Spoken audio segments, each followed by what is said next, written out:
ఆమోసు గ్రంథంలోనికి మనం వెళితే, ఆమోసు గ్రంథం చూడండి, తీయండి. ఆమోసు గ్రంథం యోవేలు గ్రంథం తర్వాత ఉంటుంది. మిమ్మల్ని అందుకనే ప్రతిరోజు బైబిల్ చదవమనేది. బైబిల్ చదివితే టక్కన తీసేస్తాం గ్రంథం. యోవేలు గ్రంథం తర్వాత ఆమోసు గ్రంథం ఉంటుంది.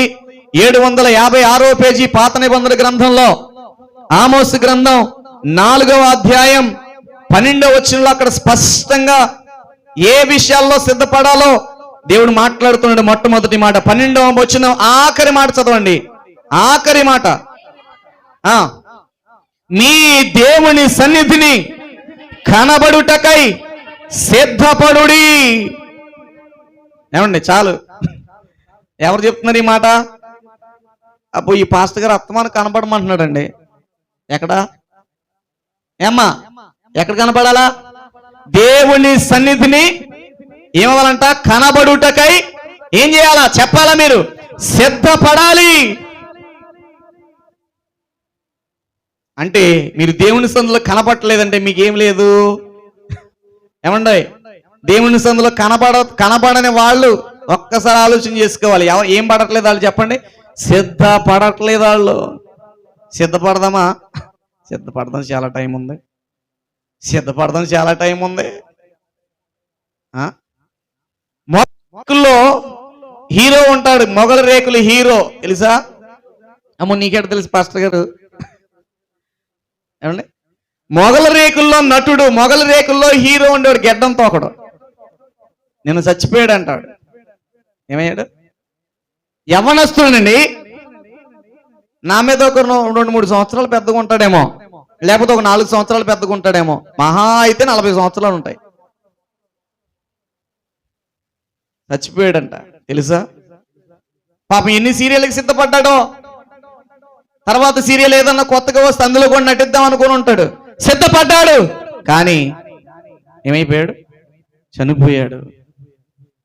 మరి ఈ రోజున నీ జీవితం, నా జీవితం ఎప్పుడు ముగించబడుతుందో? ఎప్పుడైనా ఒక పేపర్ రాసుకున్నావు నువ్వు? ఎప్పుడైనా నా దగ్గర బాండ్ ఉందని పాస్టర్ గారు దేవుడు నాకు బాండ్ ఇచ్చేసాడు, నువ్వు 2050వ సంవత్సరం దాకా ఉంటావు, నీకు దాకా లేదు డోకా లేదు, నువ్వు ఏదైనా చేసేయచ్చు అన్నాడా? ఏమండి, అర్థమవుతుందా మీకు? ఇచ్చాడు మీకు ఏమన్నా బాండు? ఎవరికి ఇవ్వడాయన?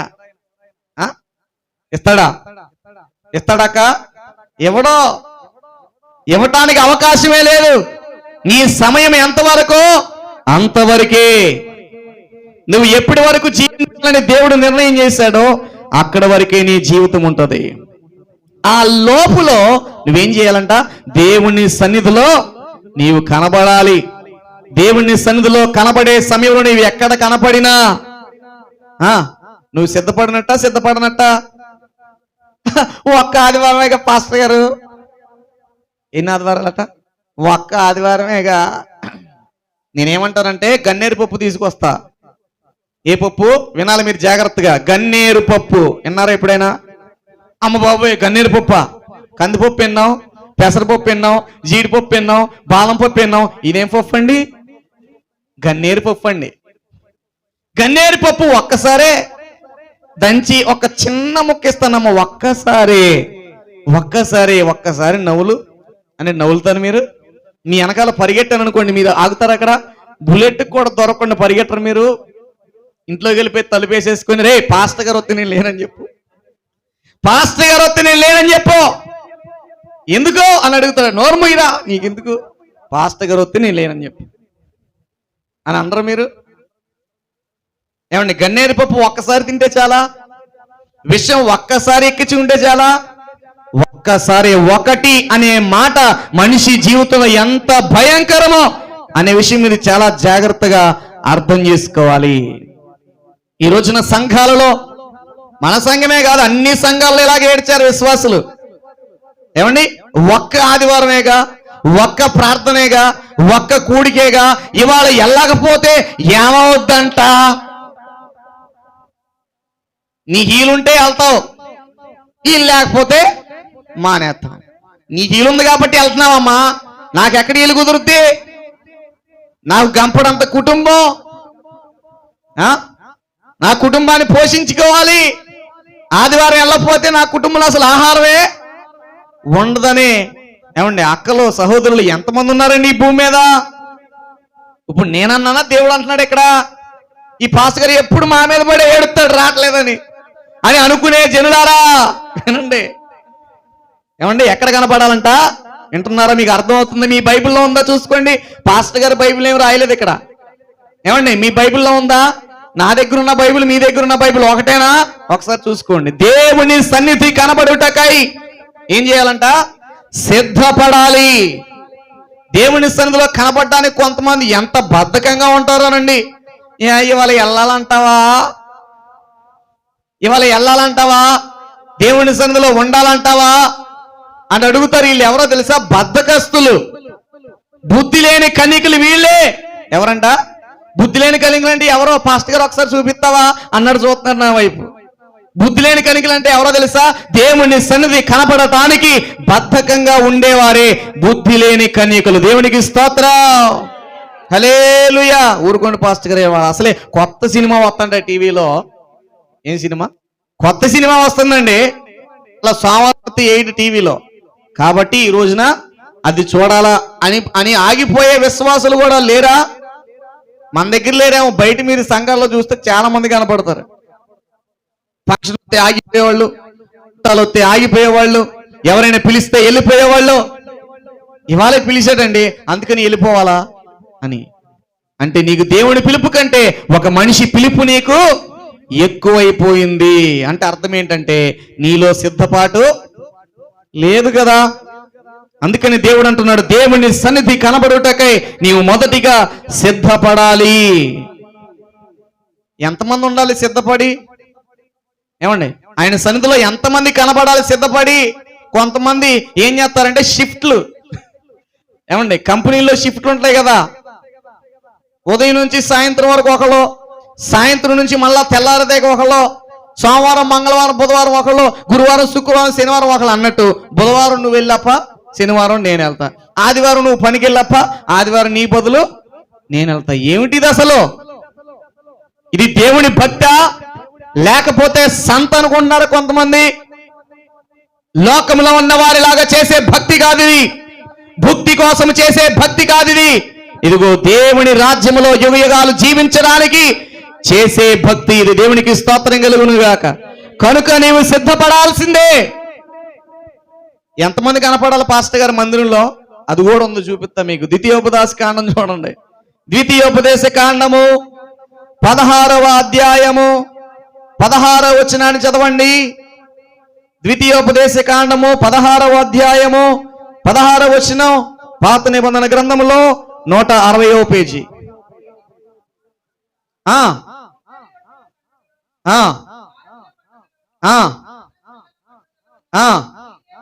నీ దేవుడైన యెహోవా ఏర్పరచుకున్న స్థలమున నీ మగవారందరూ ఆయన సన్నిధిని కనబడవలను.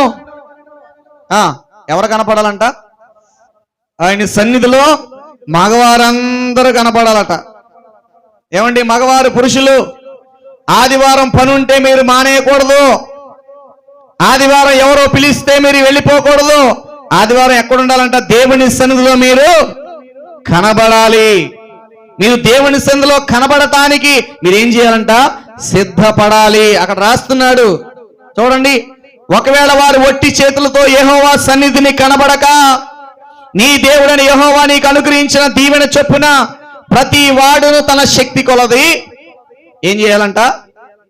చెప్పండి. రెండో మాట ఏం చెప్తున్నాడు?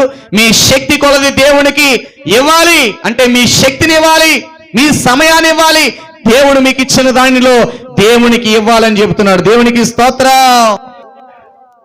మీరు ఏమి ఇవ్వద్దు కానీ తల్లులారా, తండ్రులారా, మీరు ఏమి ఇవ్వద్దు కానీ ఏమి ఇవ్వాలో తెలుసా? నేను దైవజనుడిగా ఒకే ఒక మాట చెబుతాను. మీరు దేవుని సన్నిధిలో సమయం ఇవ్వండి చాలు. అది మీరు నాకు ₹1,00,000 ఇచ్చినంత. దేవునికి స్తోత్రం కలుగునుగా. ఎంత ఇచ్చినట్టు? చెప్పండి. ₹1,00,000 ఇచ్చినట్టే మీరు దేవుని సన్నిధిలో ఉంటే. అర్థమైందా? మొదటిగా మీరు సమయము దేవునికి ఇవ్వాలి. దేవునికి సమయం ఇవ్వటానికి మీరు దేవుని సన్నిధిలో కనబడాలి. అంటే కృతజ్ఞత కలిగి మనము దేవుని సన్నిధిలో మనము కనబడాలంట. ప్రియమైన దేవుని బిడ్డలారా, అందుకని కీర్తన గ్రంథంలో కోరాహు కుమారులు ఏమంటారో ఒకసారి చూద్దాం. ఆ మాట కోరాహు కుమారులు అంటున్న మాట 42వ కీర్తన 2వ వచనంలో వారు మాట్లాడుతున్న మాట మనం చూద్దాం. 42వ కీర్తన 2వ వచనం చదవండి. నా ప్రాణము దేవుని కొరకు తృష్ణగొనుచున్నది, జీవము గల దేవుని కొరకు తృష్ణగొనుచున్నది. దేవుని సన్నిధికి నేను ఎప్పుడు వచ్చేదను, ఆయన సన్నిధిని నేను ఎప్పుడు కనబడదను అంటున్నాడు. దేవునికి స్తోత్రం కలుగును గాక. ఈ మాట ఎప్పుడైనా అన్నామండి మనం? ఏమండి, ఎప్పుడైనా ఈ మాట మనం అన్న సందర్భం కనబడుతుందా మన జీవితంలో? కానీ కోరాహు కుమారులు ఏమంటున్నారు తెలుసా? అసలు ఇది ఒక గొప్ప మాట. ఇది ఏమంటున్నారు? దేవుని సన్నిధికి నేను ఎప్పుడు వచ్చేదను, ఆయన సన్నిధిని నేను ఎప్పుడు కనబడదను అని ఎదురు చూస్తా ఉన్నారంట. ఎక్కడ కనబడాలని? దేవుని సన్నిధిలో కనబడాలని, దేవుని సన్నిధిలో నిలబడాలని, దేవుని సన్నిధికి రావాలని వారు ఏం చేస్తున్నారు చెప్పండి? వారు ఎదురు చూస్తున్నారంట. మరి నీవు దేవుని సన్నిధికి రావటానికి ఎదురు చూచిన సందర్భాలు ఉన్నాయా? ఎప్పుడు ఎగ్గొడదామనే ఆలోచన ఉందా మనలో? ఏమండి, కొంతమంది ఆదివారం ఆరాధన ఎప్పుడు మానేద్దామా అని చూస్తారు. దాని కొరకు కాసుకొని కూర్చుంటారు. వీళ్ళెవరో తెలుసా? బుద్ధి లేని కన్యకలు. నువ్వు దేవుని కొరకే ఇప్పుడే నీవు దేవుని సన్నిధికి రావడానికి సిద్ధపడకపోతే యేసయ్య రాకడలో నీవు సిద్ధపడతావని ఎలా నమ్ముతాడు దేవుడు? ఎలా నమ్మగలుగుతాడు దేవుడు? ఇప్పుడే ఇన్ని సాకులు చెప్తున్నావు కదా, వాళ్ళు వచ్చారు, వీళ్ళు వచ్చారు, వీళ్ళు రమ్మన్నారని, వాళ్ళు వద్దన్నారని ఇన్ని సాకులు చెప్తున్నావు కదా, కుంటి సాకులు. మరి నీవు దేవుని రాకడ కొరకు సిద్ధపడుతున్నావంటే ఎలా నమ్మాలి? నువ్వు దేవుని రాకడలో ఎత్తబడే గుంపులో నేను ఉన్నాను అంటే ఎలా నమ్మాలి దేవుడు? ఆలోచన చేయండి. నీవు అక్కడికి సిద్ధపడాలంటే మొదటిగా నీవు ఇక్కడ సిద్ధపడాలి. నీవు ఏదైనా పక్కన పెట్టాల్సిందే, నువ్వు ఎటువంటిదైనా పక్కన పెట్టాల్సిందే. నీవు మొదటి స్థానం దేవునికి ఇస్తే దేవుడు నీకప్పుడు స్థానం ఇస్తాడు అనే వాస్తవం మీకు అర్థమవుతుందా ఈ రోజున? ఎక్కడ కనబడాలని చెప్పండి? ఎక్కడ కనబడాలి? దేవుని సన్నిధిని నీవు కనబడటానికి సిద్ధపడాలి. నీవు ఒకవేళ సిద్ధపడితే, దేవుని సన్నిధిలో నీవు కనపడితే ఆయన ఇచ్చే దీవెన ఎలా ఉంటుందో మీకు చెప్తాను చూడండి. అదే కీర్తన 84వ కీర్తనలో 84వ కీర్తన 7వ వచనాన్ని మీరు చదివితే అక్కడ ఒక చక్కటి మాట రాశారు పరిశుద్ధాత్మ దేవుడు. చూద్దాం. వారు నానాటికి బలాభివృద్ధి నొందుచు ప్రయాణము చేయుదురు, వారిలో ప్రతి వాడును సియోనులో దేవుని సన్నిధిని కనబడును. చూడండి, వారు ఎక్కడ కనబడ్డారంట? దేవుని సన్నిధిలో కనబడ్డారంట. ఎప్పుడు కనబడ్డారు చెప్పండి? దేవుని సన్నిధిలో ఎప్పుడు ఉండాలో అప్పుడు కనబడ్డారంట. పై వచనంలో మనం చూస్తాం, వారు నానాటికి బలాభివృద్ధి నుండి ఏం చేస్తారు? ప్రయాణం చేస్తారు. ఎవరు? దేవుని సన్నిధిలో కనబడేవాళ్ళు. దేవుని సన్నిధిలో కనబడకపోతే వారికి నానాటికి అభివృద్ధి ఉంటుందా? ఉండదని అర్థమా? నానాటికి అభివృద్ధి ఉండదు. ఎప్పుడు చూసినా లేమే అంటారు వాళ్ళు. ఏంటో పాస్టర్ గారు, ఏంటో బాధలు, ఏంటో వేదన, ఏంటో రోదన. ఎందుకు నీకు అన్ని బాధలు వస్తున్నాయి? ఎందుకు నీకు అంత వేదన కలుగుతుంది? నీవు దేవుని వెంబడించినా నీకు ఎందుకు అలా జరుగుతుందంటే నీవు దేవుని సన్నిధిలో ఏం చేయట్లేదు, కనబడటానికి నీకు సిద్ధపాటు లేదు. దేవుని సన్నిధిలో నీవు కనబడలేకపోతున్నావు. ఇకనైనా ఈ రోజు మనం దేవుని సన్నిధిలో చేయాలి తీర్మానం. అయ్యా, ఎక్కడ నుండి నీ సన్నిధిలో నేను కనబడటానికి సిద్ధపడతాను. నీవు సిద్ధపడితే దేవుడు నేనేం చేస్తాడు తెలుసా? నానాటికి అభివృద్ధి చేస్తాడు. దేవునికి స్తోత్రం కలుగును గాక. నీ ప్రయాణం ఎలా ఉంటుందో తెలుసా? అభివృద్ధితో సాగుతుంది నీ ప్రయాణం. కనబడుతుందా? మరి మన జీవితంలో అభివృద్ధి కనబడుతుందా, కనబడట్లేదా? ఏమండి, అభివృద్ధి కనబడుతుందా, కనబడట్లేదా? దానికి కారణం ఏంటో తెలుసా? నీ నిర్లక్ష్యమే అనే వాస్తవం ఈ రోజు నీవు అర్థం చేసుకోవాలి. ఒక బ్యూటిఫుల్ కొటేషన్ ఉంది లోకంలో, నిర్లక్ష్యానికి తప్పదు భారీ మూల్యం. ఏ మూల్యం అంట? మామూలు మూల్యం కాదు, అది భారీ మూల్యం. ఆ మూల్యం నువ్వు ఏ విధంగా చెల్లించాల్సిందే. నిర్లక్ష్యానికి నీవు దేవుని నిర్లక్ష్యపరిస్తే దానికి తప్పదు నీకు భారీ మూల్యం. ఏమండి, అన్యజనులు అంటే వారికి తెలియదు దేవుని వాక్యం. నీవు దేవుని వాక్యం వింటూ దేవుని సన్నిధిలో ఉంటూ ప్రార్థన చేస్తూ దేవుని స్తుతిస్తూ కూడా నీవు నిర్లక్ష్యంగా ఉంటే ఎలాగో తప్పించుకుంటావు దేవుని యొద్ద నుంచి? ఏమండి, అర్థమవుతుందా? ఏం చేయాలంట? దేవుని సన్నిధిలో నీవు నిత్యము కనబడాలి.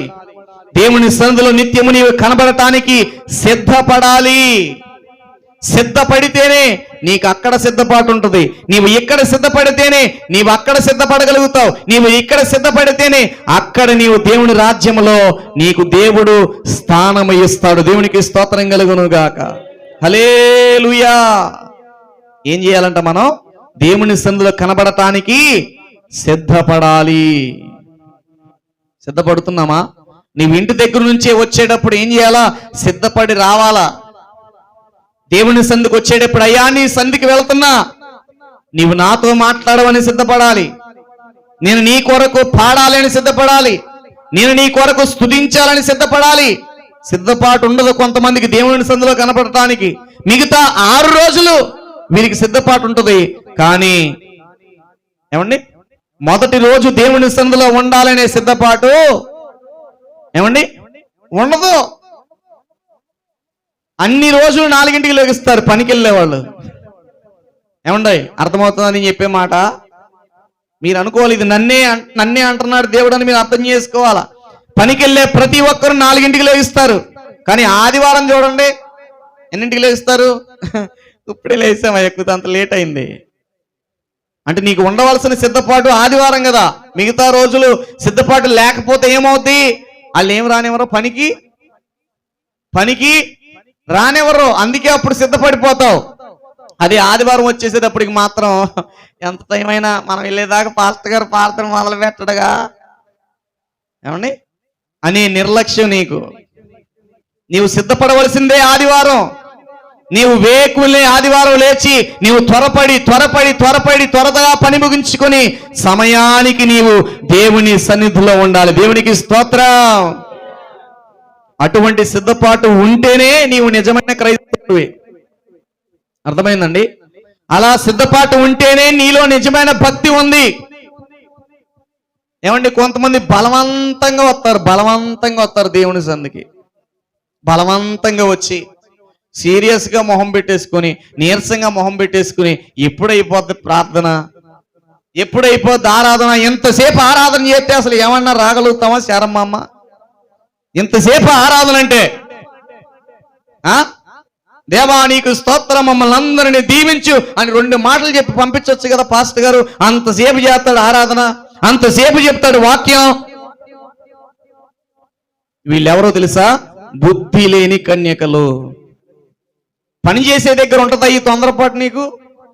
ఏమండి, పని చేసే దగ్గర ఉంటే స్నానం చేసేటప్పుడు ఎప్పుడైనా అనుకున్నాం ఇట్లా 2 చెంబులు గబగబా పోసేసుకుని వచ్చేస్తావా బయటికి?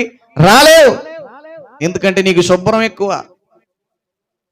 ఏమండి, ఇడిసిన బట్టలు గనక ఇంట్లో వాళ్ళు ఉతకకుండా అక్కడ పెడితే ఎన్ని రోజులైంది ఆ బట్టలు ఉతకవా అని వాళ్ళ మీద కైకైలాడతాం.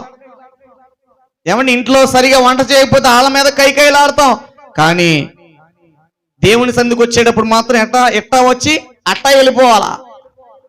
నీకు కూడా అట్టా వచ్చి అట్ట వెళ్ళిపోతావు. ఎక్కడికి వెళ్ళిపోతావో తెలీదు. అర్థమవుతుందా నా మాటలు? మీకు జాగ్రత్తగా గుర్తుపెట్టుకోవాలా. దేవునితో మీరు చతురులాడితే, దేవుని భక్తి జీవితంలో మీరు ఆటలు ఆడాలని ప్రయత్నిస్తే జాగ్రత్త. దేవుడిని ఎక్కడ కూర్చోబెట్టాలో అక్కడ కూర్చోబెడతాడు. ఎందుకంటే నేను అనుభవపూర్వకంగా చెబుతున్నా. అర్థమైందా? నేను అన్ని విధాల దేవుని దగ్గర నుంచి పాఠాలు నేర్చుకుని ఇక్కడికి వచ్చా. నేను మీరు అనుకోవచ్చు పసిగొడ్డండి అని. ఏ గొడ్డు? పసిగొడ్డండి, నా కళ్ళ ముందు పుట్టాడండి అని నీవు అనుకోవచ్చు. కాకపోతే నీకంటే ఎక్కువ పాఠాలు దేవుడు నాకు నేర్పించి ఇక్కడ తీసుకొచ్చాడు. దేవునికి స్తోత్రం, హల్లెలూయా. అందుకే చెప్పగలుగుతున్నా నేను ఈ అనుభవాలు. మీకు అర్థమవుతుందా? ఏం చేస్తాడులే చూద్దాంలే అనుకుంటే కళ్ళారా చూస్తావు. చూపించాడు అన్నీ నాకు. ఏమండి, దేవునికి ఇష్టమైనది చేయకపోతే, దేవుడు చెప్పినట్లుగా చేయకపోతే ఎలాగ ఉంటుందో అన్నీ చూపించాడు నాకు. మీకు కూడా చూడాలని ఉందా? చూడాలని ఉంటే అలాగే నిర్లక్ష్యంగా ఉండండి. చూడాలని ఉంటే అలాగే బద్ధకంగా ఉండండి. చూడాలని ఉంటే సిద్ధపాటు లేకుండా లోకస్తుల్లాగానే ఉండండి. దేవుని గుణపాఠం కావాలంటే మీరు అలాగే ఉండండి. లేదు ప్రభువా నీతో దెబ్బలు తిని పని మేము తెచ్చుకోను ఆయన, నన్ను క్షమించని నీవు ఈ రోజు నీవు మార్చబడితే, దేవుని కొరకు నీవు సిద్ధపడితే సరి, నీవు నానాటికి అభివృద్ధి పొందుతావు. దేవునికి స్తోత్రం, హల్లెలూయా. మనం దేవుని దగ్గర కారణాలు చెప్పడానికి కుదరదు, సాకులు చెప్పడానికి కుదరదు. దేవుడు చెప్పింది చెయ్యాలంతే. ఇక ఎక్కడ మనం మారు మాట మాట్లాడకూడదు. నోరు మూసుకుని మనం అన్నీ తప్పకుండా చెయ్యాలా. అర్థమవుతుందా? ఆయన ఎవరు అనుకుంటున్నారండి మీరు? ఆయన ఎవరు అనుకుంటున్నారో తెలుసా? ఆయన ఎవరో తెలుసా? ఆకాశమునే సింహాసముగా కలిగిన దేవుడు, భూమినే పాదపీఠముగా కలిగిన దేవుడు. ఒక్కసారి ఏలుతో ఇలాగంటే నువ్వు ఎక్కడికి వెళ్ళిపోతావో తెలియదు. ఏలుతో ఇలా ఇలా అంటే ఎక్కడికి వెళ్ళిపోతావో తెలియదు. అర్థమవుతుందా? అర్థమవుతుందండి మీకు? ఆయన ఒక గదికి పరిమితమైన వాడు కాదు. ఆయన ఒక ఫోటోకి పరిమితమైన వాడు కాదు. ఆయనకు బొమ్మ పెడితే బొమ్మ దగ్గర బొమ్మలాగా ఉండిపోయేవాడు కాదు. ఆయన ఎవరో తెలుసా? సర్వశక్తిమంతుడు, సర్వ సృష్టిని నోటి మాటతో నడిపిస్తున్నవాడు. పర్వతములే ఆయన స్వరముతో మాట్లాడితే గడ గడ గడ గడ గడలాడి పర్వతాలు కూలిపోతాయట. అర్థమైందా? నీకు మాత్రం ఆయన మాట ఏమవుద్ది? అట్లాగే చెప్తాడు, అట్లాగే చెప్తాడు అని అంటలా నువ్వు. అంటే నీకేం లేదు. చెప్పండి చెప్పండి. పర్వతాలకు వేస్తుంది భయం దేవుడి మాట అంటే, నీకు మాత్రం ఏం లేదు, లెక్క లేదు, లెక్క జామ లేదు నీకు. అర్థమైందా? ఆయన పాఠం నీకు నేర్పక ముందే, నీ జీవితంలో ఆయన పాఠం నేర్పక ముందే నువ్వేం చేయాలి? మారాలి, మారాలి. నేను సీతయ్యను మారనంటావా? నేను సీతమ్మనే మారనంటావా? దేవుడు నిన్ను ఎలా మార్చాలో అలాగా మారుస్తాడు, నాకులాగా. దేవునికి స్తోత్రం, హల్లెలూయా.